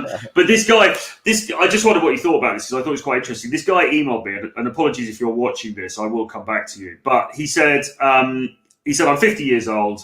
I don't have a, he said, he mentioned he didn't have a house. So I think he meant he didn't have a property, and he was sort of saying, how do I meet a nice, attractive young girl in her 20s without having to be insulted by hundreds of different girls first? And my immediate thought to that is well, you're sort of asking for the silver bullet. You're asking for the magic wand that's just going to solve this for you. But I mean, what are your thoughts on that? So here's the thing that I would say. I think this is probably the most important part of this, which is that in order to get what you desire, you must be worthy of what you desire. Right? So not to say that some random 20-year-old girl is super worthy, but what I'm saying is that she has a valuable commodity that is her hotness. Like, she has a market value that is very high. It's very high today in society, right? A hot girl is there's never been a higher time that the stock price of hot girl has been higher. Okay. I mean, you look at OnlyFans, right? And guys paying thousands of dollars a month to just look at one girl on Instagram. So being a hot girl is extremely valuable in your 20s right now. Okay. So how fucking valuable are you? And this isn't meant to be an insult to this man, but if you're in your 50s and you want to attract someone who has a very high value to the world, again, it's not an intrinsic value. Okay. Some dumb bitch who hasn't done anything with her life doesn't have any kind of intrinsic value, but she has a market value, and that's what matters. Okay. If you want that, you have to be of the same value. So now, okay, being older, I'm not, because, okay, believe me, guys in their 40s and 50s, they can bang hot 20-year-old girls all day long. Absolutely. It's certainly possible, right? I'm 100% confident, sure of this. Okay. Now, but if you're around 50, you're kind of getting to the edge of that. Okay. So you better be in really good fucking shape. Okay. You better really know who the fuck you are as a man. You better have some success and some money, and you really better have some good game. If you have all of that, okay, then you're not going to have as much of a problem, right? Then you can go and you can approach girls. You're still going to have to go and do the work. It's not going to save you from doing the work. But if you don't have all of that, okay, if you're overweight, if you don't look good for your age at 50, you haven't taken care of yourself, you don't have much money, you don't have much resources, it's a pipe dream. Like, how is this going to happen? Right. Yeah. I mean, maybe you could raise your game to such a fucking superior level, but you would have to face so much rejection to get there that you might, again, I don't usually tell people to set their standards lower, but I'm not saying it's not possible. I'm just saying that, like, if you really want this really bad, you better fucking do the work. Like, the next 2 years of your life better be devoted to improving yourself as much as you can to get to that point. And you better be ready to face all the rejection that you do. It's a different story if you're saying this, asking this question, and you're 25 or 30. It's different. You got 5 years, you can work on yourself, 10 years, build a business, do all these things. Plus, you don't have the age working against you. You're probably not going to suffer from age making you be not only looking not as good, but just the discrepancy of the the you factor that some girls are going to have with a guy that's a lot older than her. So that's my honest truth. I don't know. What do you think about that, Troy? No, I think that's absolutely right. I mean, I certainly know guys in their 50s who are out there, and they are doing very well. And so again, I mean, that the age is less the issue here. That's absolutely possible. You've got to have your fundamentals right, though, as you say. And in fact, I mean, more than that, you've got to be exceptional in some ways, because, as you say, her market value is so high and yours has to match that. I mean, the other thing, though, that again you can do is you can go to a different location, because there are other places, and Eastern Europe is one, Russia is one, Ukraine, where there is a bit less of a stigma attached to age differences in relationships. Yeah. So that's something else, because if you're in America, or you're in, I don't know, maybe London as well, to a large extent, it is a bit taboo. I mean, it's not that it doesn't happen, but it is a bit unusual that you get guys, you get an age difference of that level. That's not really the case in Ukraine. That's not really the case in Russia. So again, right. There is also that. And I know guys. I mean, I know a guy who's in his 50s who lives in Poland, and he's a professional guy, and he's not in the greatest shape in the world, but nevertheless, he has a healthy dating life, and he's dating girls who are in their 20s, because he's put himself in a position, he's put himself in a location where he is firstly has some exotic value, and secondly, there's less of a stigma attached to an age differential. So you've got to play a bit smart with these things as well, I think. Yeah, and I think it matters too. Just on, I mean, some of it's just luck of the draw and how you take care of yourself, right? Because I think we're the same age, right? You're 40. Yeah. So both of us could pull off 30, 32, 33, somewhere around there, and we could get away with it because we don't look our age, right? Whereas some guys, you see them in their 30, they're balding already. They look like they're 45 or 50, and it's going to be a lot harder for them to pull off, especially as they get older. I think that's a factor as well. But yeah, I agree with everything that you said. But you can still mitigate that factor by going to a location where it's not going to be as much of a problem. But that's why also, I say this for the young guys that are listening, take care of yourself, especially take care of your skin, right? Get into a good facial cleansing routine every day, and take care of yourself, because you want to get to the point where you can maximize your sexual market value when you're in your 30s or late 30s or 40s, where you can still have that advantage. And if you don't, and you get to an older age, there's not going to be anything you can do. You can't reverse the years. So take care of yourself now so that you can be older and you can enjoy being older and get those advantages that you can accrue. Yeah. So on a more personal note, and obviously you don't have to give too much away, but I mean, what do you think about this for the future? I mean, are you looking to are you sort of thinking right, family, marriage, that kind of stuff, or is that not on the cards for you, or is it sort of just undecided?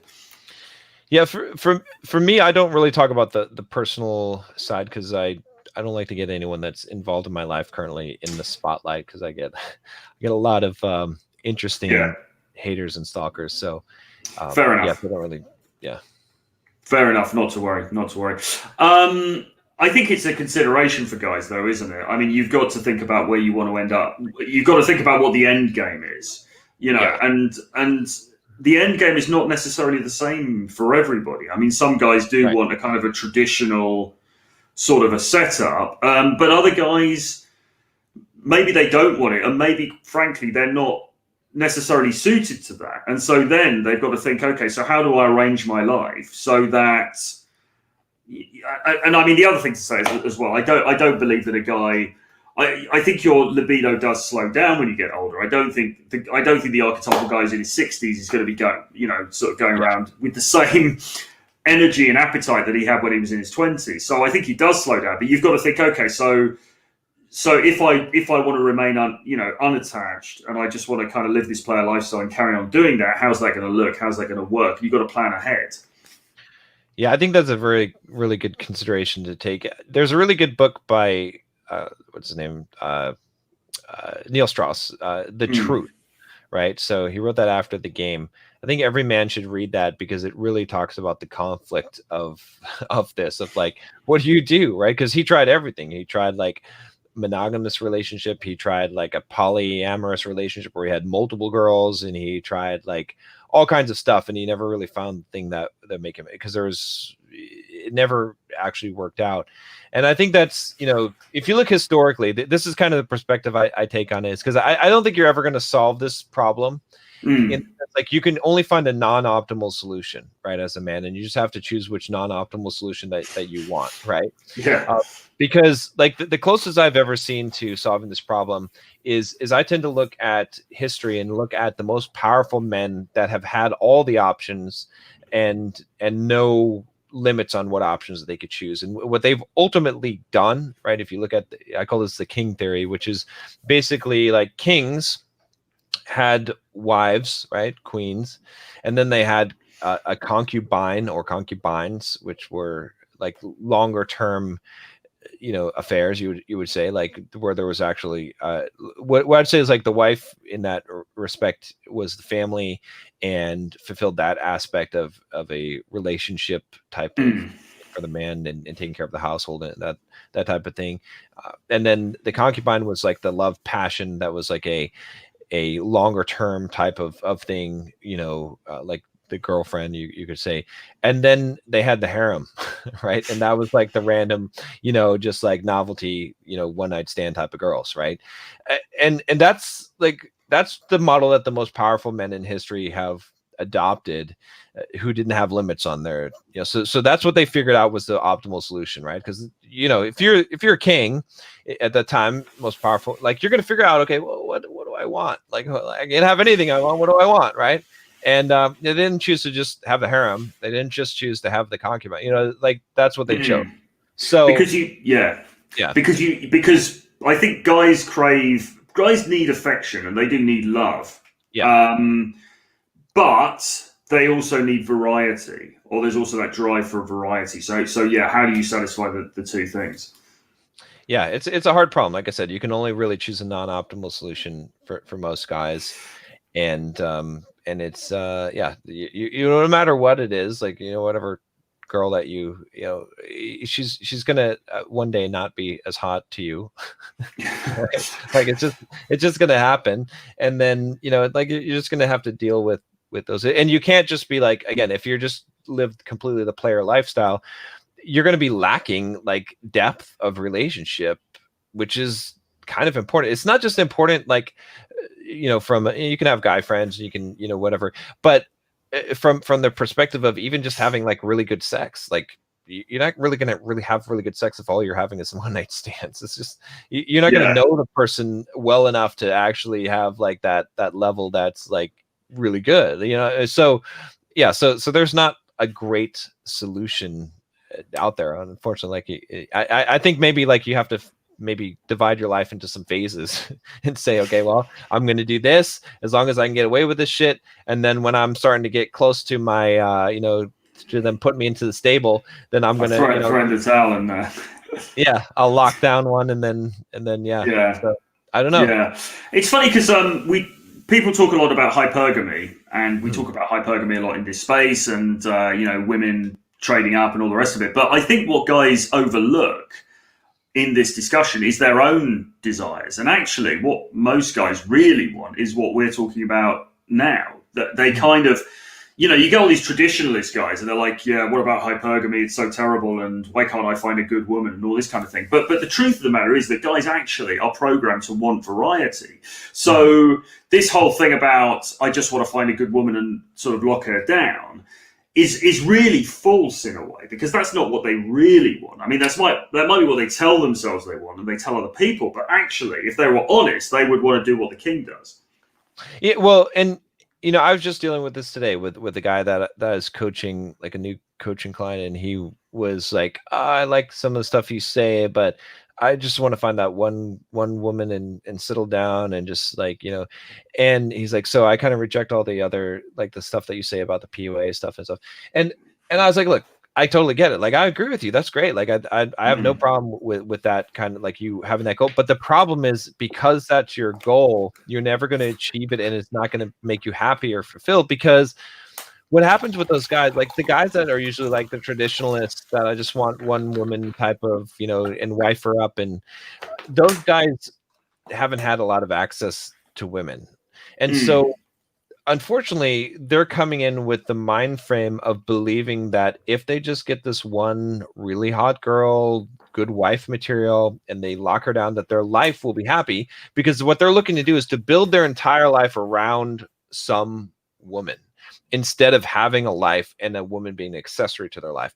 And so what's going to happen with those guys is, if they do find, quote, the one, those are the guys that get divorced, raped, and end up going MGTOW, right? Because what ends up happening is that they base their whole life around this woman. They're that woman is their soulmate, right? And they don't realize that it's not, and for some reason she's never good enough. She's never going to make them happy, right? There's always going to be something wrong, right? Because it's not what you need in life, not just that one thing, right? And so so they haven't even hit the point of realizing that they need variety, because they believe that they have one. Whereas if you're a little bit more experienced, that's why I tell guys, like, get some experience. So you have, you've experienced different women, and then you won't be in a desperate mode of like, just, trying to lock down one girl, the only girl you've ever slept with, right? Like it's silly, because then you have this extreme one-itis. If you don't have the one-itis, then you can make a logical choice and say, okay, I am going to, shack up with this woman. I realized that, I had some variety already. I realized I'll probably still crave variety, at least in the future, but she's not going to solve all my problems in life, right? That's the big thing. It's like, if you think that some woman is going to solve all your problems in life, you're in for a shit ton of disappointment. Yes, that is very true. Actually, the Tates, actually Andrew Tate, and I know they're polarizing figures and people have different opinions and stuff, but he has often, and I think Tristan as well, they both talked about more or less the king theory that you're talking about. It's this sort of thing, like, yes, I'll have my main girl, yes, I'll have my, I'll probably have children with my main girl, but I'm never going to stop the other side of me, because that's just part of who I am. And and I think actually most guys, if they were really, really honest with themselves, would like some kind of a setup like that. The tricky part is making it work.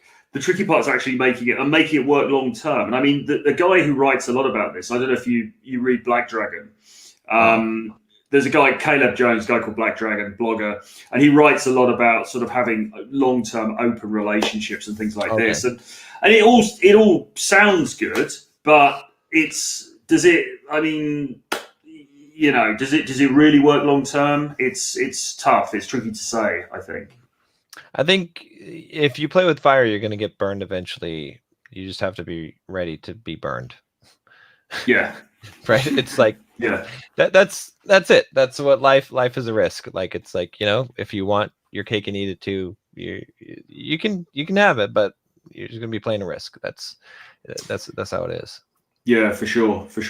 Well, listen, we've been on for nearly coming up for 2 hours now, so it's quite a long time. So thanks ever so much for coming on. It's been a really awesome. It's really, really awesome chat. I mean, is there anything that you could leave the guys with at this stage, either in terms of game or just in terms of the Bulldog mindset itself? I mean, if somebody's in a bad situation at the moment, they're not getting the girls that they want, they're in bad shape, they don't have their money sorted out. I mean, what advice would you give to that guy to say, listen, you can turn things around? I mean, I would honestly say it's your fucking fault and it's your fucking responsibility. Whatever you're dealing with, your life. Don't accept any kind of victimhood. Don't accept any kind of excuses. Don't accept any kind of giving blame to other people. Take full responsibility and say, because here's the thing, no one else gives a fuck about you. Okay. Right. No one really does. Your mom doesn't even really give a fuck about you. You like all these people no one gives a fuck about you. No one cares if you live a happy and fulfilled life. Not really. The only person who it matters to is you. The reason why I say this, and I'm not trying to be pessimistic here, but I want to paint a real clear picture. This is my black pill. You want a black pill? I'll give you the real fucking black pill. This is it. Okay. It's up to you. If no one else cares about you and no one else cares if you're going to be fucking happy in life, then what you need to do is do what it's going to take for you to get it. So that's all on you, because you don't expect any help. Just expect that you're going to have to. It might be hard. You might be climbing up a hill that someone else, you might say, oh, I wish I was Chad. Chad doesn't have to climb. Yeah, Chad doesn't have to climb up the hill. Big fucking deal. You do have to climb up the hill. So start climbing. You want to make money? Fucking start doing it. Start making the sacrifice. You want to meet women? Start getting to the fucking gym, start learning some games, start going out there and opening and talking to girls and doing that stuff. Everything that you want in life, imagine you're going to have to do it all by yourself and just start fucking doing it, because no one's coming to help you. It doesn't matter if it's your fault or not. It doesn't matter if you got dealt a shitty hand. None of that shit matters. It only matters what you do.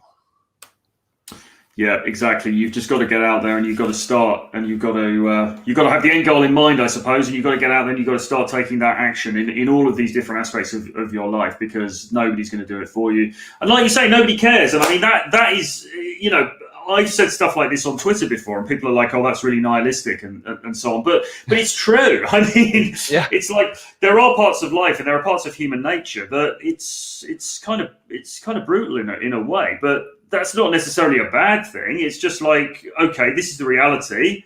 So where am I going to take it from here? How am I going to have the best possible existence that I can have on this planet in the, let's face it, relatively short few decades that we've all got here, you know? Yeah. So yeah, just get out there and smash it and start transforming your life, which you can 100% do, because I mean, if you look at John's story, I mean, it's just incredible what you have been through and the way that you've changed, and you know what you've achieved. It's mind blowing. So, can you tell the guys where to find you, and is there anything you've got coming up that they should know about, or any sort of final thoughts that you wanted to leave us with? So the best thing to do is to go to bulldog.me, and you can take my Bulldog quiz to see if you have the Bulldog mindset. It's a quiz that gives you questions about Stoicism, fitness, all the kind of things that you should be doing as a man. It'll give you a score from 1 to 100, or 0 to 100, I suppose. And I'll give you some help on increasing that score. And there you can find, you know, I'll direct you in the places that you need to go. But bulldog.me, that's my new like short domain, real easy to remember, just bulldog.me. You want to be bulldogged, bulldog.me. So nice. And there's one final question really quickly. You can run and you can still do weights and make gains at the same time, right? Absolutely. Okay. So anyone that tells you otherwise, they don't know from personal experience. They can read all the studies they want, but let me tell you, I'm 235 pounds. Okay. I'm 6'3". Okay. So I have a lot of muscle, right? All right. I run 80 to 100 miles a week. Sometimes I'm trained for 100 miler, right? So I just ran 8 miles this morning. I ran 10 miles yesterday. I go for 20, 30 mile runs. Believe me, like if there's any doubt in my, and I wondered, you know, does cardio kill your gains? No, it does not kill your gains as long as you eat enough protein and you lift heavy. Cool. I mean, I can't give you any more proof than that. So. Yeah, excellent stuff, man. That's fantastic. Because I'm kind of, like I said to you the other day, I'm slightly addicted to running. Actually, I really like it, but obviously at the same time, you know, I want to do, you know, I'm doing my weights and stuff, and I want to really focus on that, but I don't want to give up the running. So, you know. Yeah. Anyway, that's for our private consultation. Thanks ever so much. Thanks ever so much for coming on. This has been fantastic. It's been a really great chat, and hopefully we can do something again at some point in the future, because there's more stuff I want to pick your brains on for sure. As far as my stuff's concerned, please, guys, do hit subscribe to this channel. It really helps me to like build up the audience, get the message out to more people, etc., etc. And my course, Charisma and Dating Academy, which is all about how to excel in the dating arena and how to present yourself in the most badass way possible, reopens for Q3 on the 7th of August until the 11th of August. So you've got a 5-day enrollment period. I'll be sending out some more information about that on the YouTube channel very soon. So sign up for more updates, and you will find out how you can enroll in the next couple of days. All right, John, many thanks. It's been a fantastic chat, and we'll say goodbye, and I'll see you again very soon. Yep. Thanks for having me, Troy. Cheers. Bye-bye.